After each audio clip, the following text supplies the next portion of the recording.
Thank you for joining us on this episode of KTN Mid Morning. My name is Koi. Now, last week we spoke to a number of photographers from within the city. We had the likes of David Golden, Duncan Willits, and Wilson Moniki, who inspired a number of budding photographers. Thank you for dropping in your comments on our Facebook page. It's always a pleasure to hear from you. Now, moving along, furniture is not only a functional accessory, but is important when trying to create space. Furniture enhances the color scheme, the texture, the shape, and the feel to a room. Now, whether your style is relaxed and casual or sophisticated and chic, this week we'll talk to a number of furniture vendors. Now, furniture has functional and aesthetic roles in the house. The functional role consists of ensuring that the furniture you choose is of good quality and is comfortable and easy to use. Aesthetically, the furniture needs to look and feel good. Now, in the mid-morning lifestyle feature coming up is Swahili-inspired furniture.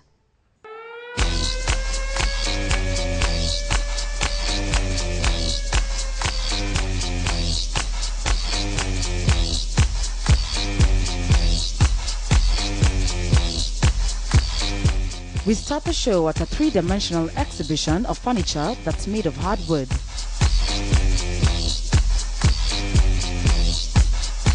Swahili culture and furniture design go hand in hand.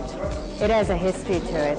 It emanates from 16th century. That's when the archipelago islands, Lamu, Zanzibar, Pate, Manda, all were landing spaces for traders, merchants, sultans. So they colonized the coast, and that's where all these designs come from. This special approach to design engages all senses. You're attracted to the size of the furniture and you feel the texture of the wood.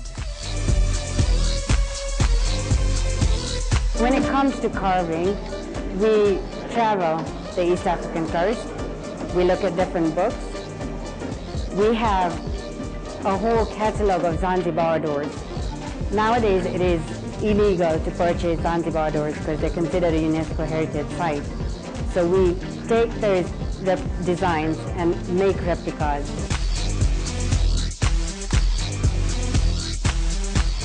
The cutting nature of the wood is enhanced by the ethnic etching that complements its way. This gives the wood that elegant look, which ensures that what's placed anywhere in your home can enjoy its full form.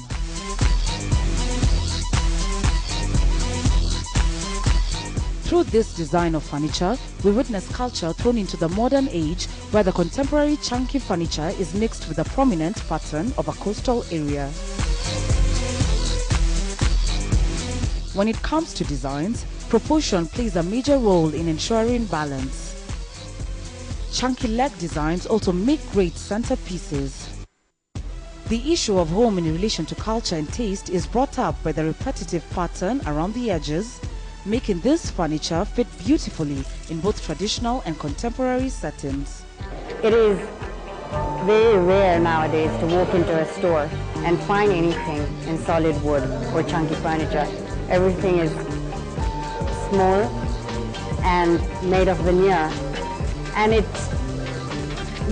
to do Swahili furniture, you need to carve, and you can't carve on veneer. So to keep that tradition going, we use solid wood furniture.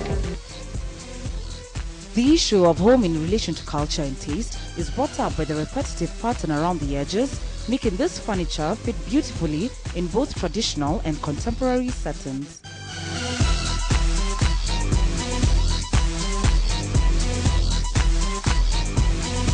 Wooden furniture is timeless, but changes in the blend of design gives you a wider variety.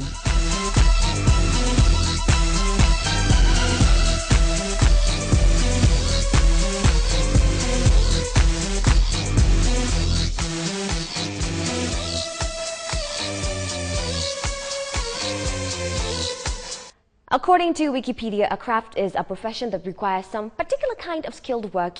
Now, in a historical sense, the term is usually applied to people occupied in small-scale production of goods. Now, up next on Business Sense, we meet George Nyajowi, who talks to us about his interwoven crafts.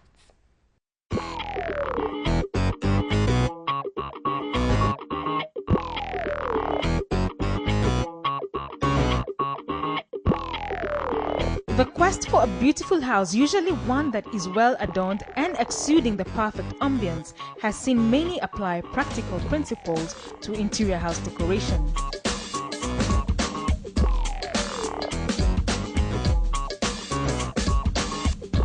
And it is due to this insatiable desire to fulfill this quest that George Nyanjowi has, just like many other artists, found satisfaction in creating beautiful hand-woven carpets that are increasingly making their way into people's houses. Though George first viewed weaving just as a hobby, after some delightful observation, his keen eye for opportunity saw a market need that was far from being met, an untouched market he could venture into, create, add value and make a profit out of. I did weaving because I thought I was very creative in designs, and I just found weaving quite interesting. It was a bit of fun to me, and I thought it's another unique business, or is a unique field of professionals which so many people have not gone into it. In the bid to actualize this vision, he enrolled for a weaving course in Shauri Moyo's School of Handicrafts. Upon successfully completing the course, he secured a job with a firm called Trio Arts Limited, where he would later get the true taste of commercial weaving, soon rising to the position of workshop manager. George soon realized dyeing was an important technique in weaving, confirmed by the notion that the mark of a good art is worked out in the head and heart of the artist. He knew that if he wanted to excel in weaving, he must be able to dye. This very important foresight saw him quit employment and enroll for a course in dyeing, the consequence of which was that within no time, the entrepreneur in him stood out. It's better you make a shilling of your own than making 1,000 shillings for somebody else, of which the technicality I had towards the approach was not entirely to be employed, but to work on my own, so that I gain experience day and day on the research, on new designs, and the new technologies in weaving. I used to get single orders, go to clients, their houses, residential homes in Lavington, in Karen. I talked to somebody, I saw him the sample plus the album. He or she can decommit, but in no deposit, because they don't trust you are coming back. And they ask, what is your company, where are you located?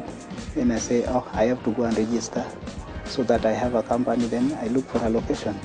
And that is why I thought of registration, so that I have the official receipt books plus the invoice printed in the company's name. And so in 2004 marked the birth of Interweave Crafts, an enterprise whose core business and still is the creation of hand-woven carpets and fabrics in all sizes, shapes, designs and colors. George has since diversified his product line to include wall hangings, bath rags, decoys and bedspreads. The company's offices and workshops are situated along Nairobi's Ngong Road. Making his entry into the market was not as difficult as George at first envisaged.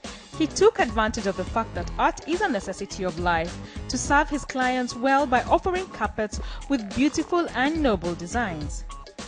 The primary raw material used in making carpets is wool. Wool is processed into yarn, which is used in the weaving. It starts with the yarning and then the long, tiring process of spinning follows. The yarn produced is then coiled in readiness for washing and dyeing as required. Dyeing is done according to the color preference of the client. The color matching that we have is unique to others, and the deepness, the contrast of the color, because I'm a dye expert and I've done it for so many years, and I have experience in that field of profession, mostly in dyeing. I do dye my shades, and I'm very sure of the colors that I use, that they're first color dyes, they never run off and they're guaranteed. And then the contrast, they're too deep and they're too exact to the customer's demand. With an asset base of about 400,000 shillings, Interweave Crafts' growth has been phenomenal. The fact that it is located along the busy Ngong Road has played a big part in marketing their products. To George, Ngong Road is like one big exhibition center. One carpet hung on the roadside is enough to create attention, and by the end of the day, many road users get to know about the company's products. Though competition is intense, George is not threatened but sees this as a challenge to excel and win the minds and hearts of more customers.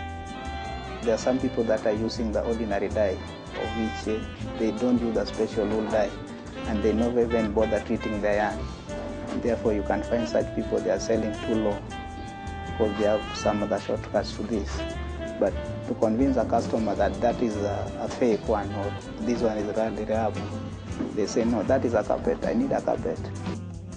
Interweave Crafts has 6 employees engaged on a permanent basis. However, when customer orders put pressure on available human capital, George employs temporary staff to assist in meeting the client's strict deadline. Sometimes orders are not forthcoming, and Interweave Crafts complements their income by spinning yarn for other weaving companies.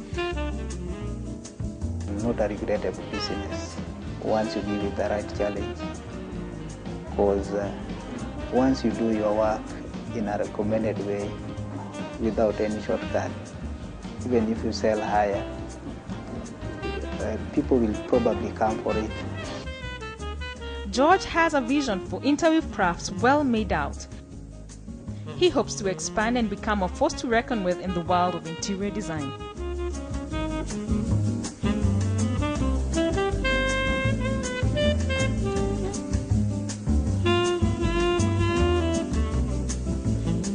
Out of all aspects of home decoration, one of the most important aspects is selection and arrangement of furniture. Now, it's important to take caution when picking out furniture and make sure that everything is going to fit together in the room. Now, you would not want to have a certain design in your room and then buy a bunch of furniture that does not really fit with what you're trying to accomplish with the room. Send us your comments to midmorning@standardmedia.co.ke. Better yet, go to our Facebook page. It's KTN Mid Morning. Like it and drop in a comment. We would love to hear from you. That's all we have for you today. Enjoy the rest of your day. See you tomorrow.